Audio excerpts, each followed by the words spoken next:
ہر سال ان طاق راتوں میں وہ گھومتی رہتی ہے، کبھی کسی رات میں رہتی ہے تو کبھی کسی رات میں رہتی ہے، یعنی کبھی تو 21ویں شب لیلۃ القدر ہوتی ہے، تو کبھی 23، کبھی 25،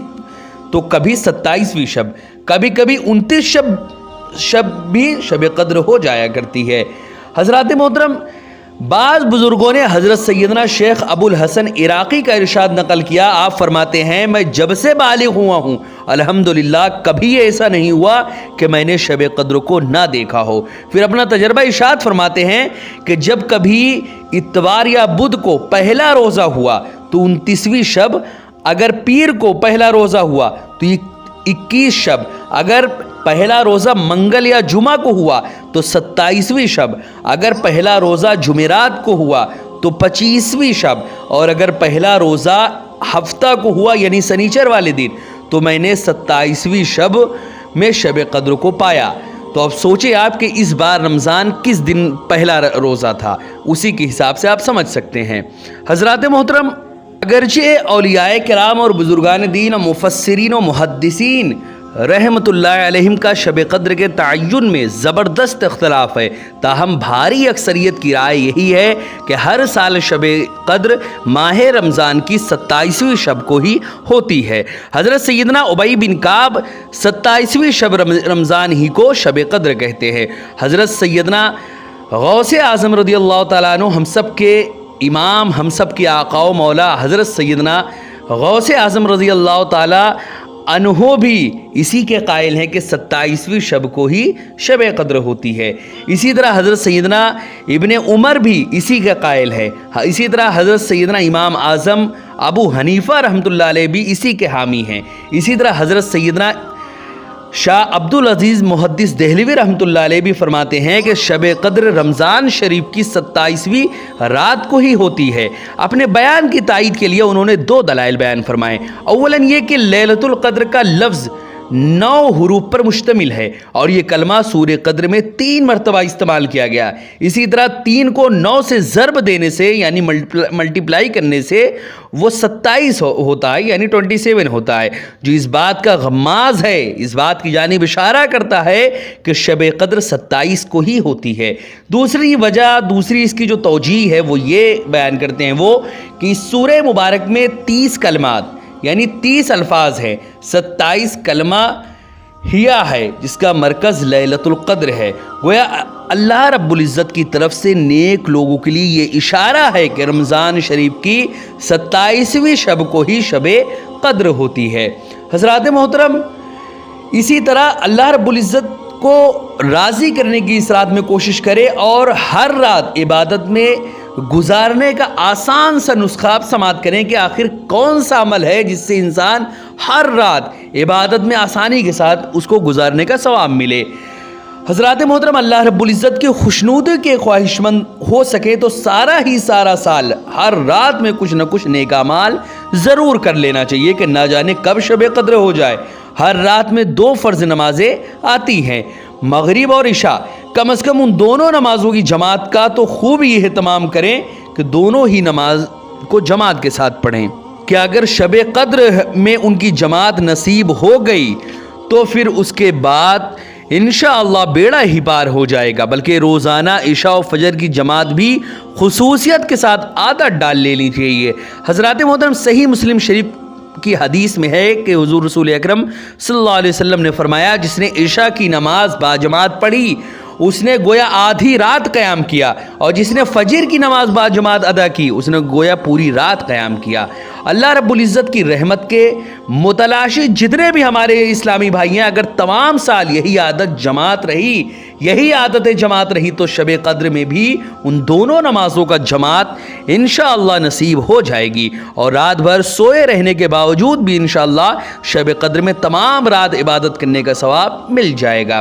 حضرات محترم، جن راتوں میں شب قدر ہونے کا زیادہ امکان ہے، مثلا رمضان المبارک کا آخری عشرہ یا کم از کم اس کی طاق راتوں میں، تو عبادت کا خاص اہتمام ضرور ہونا چاہیے، اور خاص کر 27ویں شب کو اس رات کے بارے میں قوی تر گمان شب قدر ہونے کا ہے۔ اس رات کا تو غفلت میں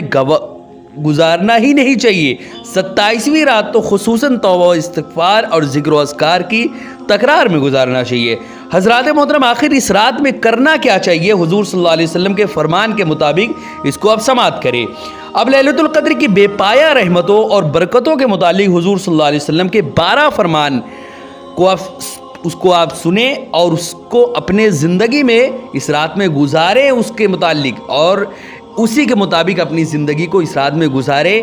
جو حضور صلی اللہ علیہ وسلم کا فرمان ہے، جو ذکر ہے کہ آخر اس رات میں ہمیں کیا کرنا چاہیے، اس رات میں آپ وہی کریں۔ پہلا تو یہ کہ جس نے شب قدر میں 3 مرتبہ پورا کلمہ یعنی لا الہ الا اللہ محمد رسول اللہ پڑھا تو پہلی مرتبہ پڑھنے سے اللہ رب العزت اس کی مغفرت فرما دیتا ہے، دوسری مرتبہ پڑھنے سے اللہ تعالیٰ جہنم سے آزاد فرما دیتا ہے، اور تیسری مرتبہ پڑھنے سے جنت میں داخل فرما دیتا ہے۔ سبحان اللہ، کیا ہی شب قدر کا فیضان اور عمل کتنا آسان ہے، مگر اجر و ثواب کے اعتبار سے کیسا عظیم الشان ہے۔ اسی طرح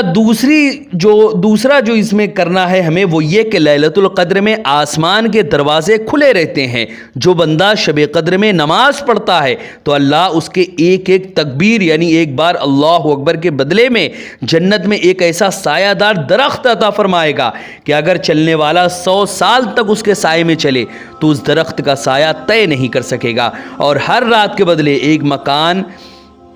جنت میں موتیوں، یاقوت اور زبرجد اور لولو کا عطا فرمائے گا، اور ہر سلام پھیرنے کے بدلے جنتی چادروں سے ایک چادر عطا فرمائے گا۔ اسی طرح تیسرا جو فرمان ہے وہ یہ کہ جس نے شب قدر میں قیام کیا ثواب کی نیت سے اس کے اگلے پچھلے تمام گناہوں کو اللہ رب العزت معاف فرما دے گا۔ اسی طرح چوتھا جو فرمان ہے وہ یہ کہ جو رمضان شریف کی 27ویں شب میں غسل کرے نماز کی نیت سے، اللہ تعالیٰ اس کے تمام گناہوں کو بخش دے گا پاؤں دھونے سے پہلے ہی۔ اسی طرح پانچواں جو فرمان ہے حضور کا وہ یہ کہ جو رمضان المبارک کی 27ویں رات کو زندہ رکھے گا اللہ رب العزت اس کے لیے 27,000 سال کا ثواب لکھتا ہے، اور اللہ تعالیٰ اس کے لیے جنت میں گھر بناتا ہے جن کی تعداد صرف اللہ ہی جانتا ہے۔ اسی طرح چھٹواں جو حضور کا فرمان ہے وہ یہ کہ جو رمضان شریف کی 27ویں رات کو زندہ رکھے گا تو میں قیامت کے دن اس کو جنت میں لے جانے کا ضامن ہوں، یہ حضور کا فرمان ہے۔ اسی طرح 7واں جو فرمان ہے حضور کا وہ یہ کہ جو شب قدر کو زندہ رکھے یعنی اس میں عبادت میں مصروف رہے، پس قیامت کے دن اس کا دل نہیں مرے گا اور اللہ تعالیٰ اس کے تمام چھوٹے بڑے گناہوں کو معاف فرما دے گا۔ اسی طرح 8واں جو حضور کا فرمان ہے وہ یہ کہ جو شب قدر کو زندہ رکھے گا اس کے لیے 100 سال کی عبادت کا ثواب ملے گا۔ اسی طرح 9واں جو فرمان ہے حضور کا وہ یہ کہ اگر تم چاہتے ہو کہ تمہاری قبر نور سے روشن ہو جائے تو شب قدر میں عبادت کرو۔ اسی طرح 10واں جو حضور کا فرمان ہے وہ یہ کہ جس نے شب قدر کو پایا تو اللہ تعالیٰ اس پر دوزخ کی آگ کو حرام فرما دے گا۔ اسی طرح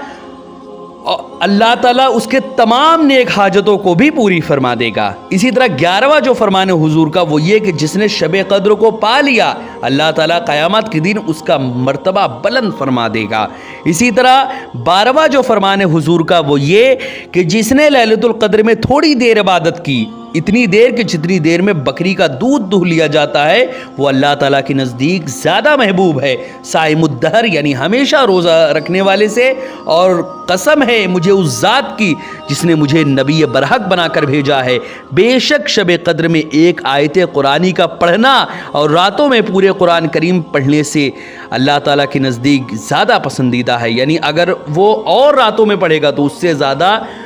ثواب اس کو شب قدر میں پڑھنے کا ملے گا۔ حضرات محترم، اتنے زبردست انعامات کے اعلان کے بعد بھی اگر ہمارے دل شب قدر میں عبادت و ریاضت کے لیے نہ مچلے تو اسے صرف شامت اعمال اور بدنصیبی ہی کہا جا سکتا ہے۔ حقیقت یہ ہے کہ اگر بندہ اپنے رب سے لینے کی نیت کر لے تو رحمتیں خود صدا دے رہی ہیں۔ اسی لیے جتنا زیادہ ہو سکے اللہ رب العزت کو راضی کرنے کی کوشش کرے کہ یہ مقدس رات جو اللہ رب العزت نے ہم کو دی ہے اس میں ہم توبہ کریں، استغفار کریں، نوافل پڑھیں، ذکر و اذکار کریں، درود پڑھیں, سلام پڑھیں, قرآن مقدس کی تلاوت کریں, جتنا زیادہ ہو سکے ہم درود پڑھیں, کیونکہ درود کی قبولیت کا یقین ہے کہ جو بھی آپ درود پڑھیں گے سچے دل سے وہ اللہ کی بارگاہ میں قبول ہوگا اور اس کے بدلے بے شمار نعمتیں اللہ عطا فرمائے گا. اسی طرح اللہ کے ذکر کریں, جتنا زیادہ ہو سکے قرآن مقدس کی تلاوت کرے, نوافل پڑھے, خوب زیادہ نوافل پڑھے, کیونکہ نوافل کے ذریعے انسان اللہ کا قرب حاصل کرتا ہے. اسی طرح جتنا زیادہ ہو سکے اللہ رب العزت سے اپنے تمام گناہوں سے توبہ کریں, ہر ایک گناہوں سے, اور عہد کریں کہ مولا اب کبھی میں ان گناہوں کے قریب بھی نہیں جاؤں گا. یہی اس رات میں کرنا چاہیے اور اسی کے مطابق اس رات کو گزارنا چاہیے. حضرات محترم انشاءاللہ عز و جل بقیہ ہم لیلۃ القدر میں آخر ہمیں کیا کرنا چاہیے, بقیہ باتوں کو بھی ہم نیکسٹ ویڈیو میں جانیں گے. ویڈیو پسند آئے تو ویڈیو کو لائک کریں, شیئر کریں, اور اگر ہمارے محمدی چینل پر نئے آئے ہوں تو اسے ضرور سبسکرائب کر کے بیل آئیکن کو بھی ضرور دبائیں. السلام علیکم ورحمۃ اللہ وبرکاتہ.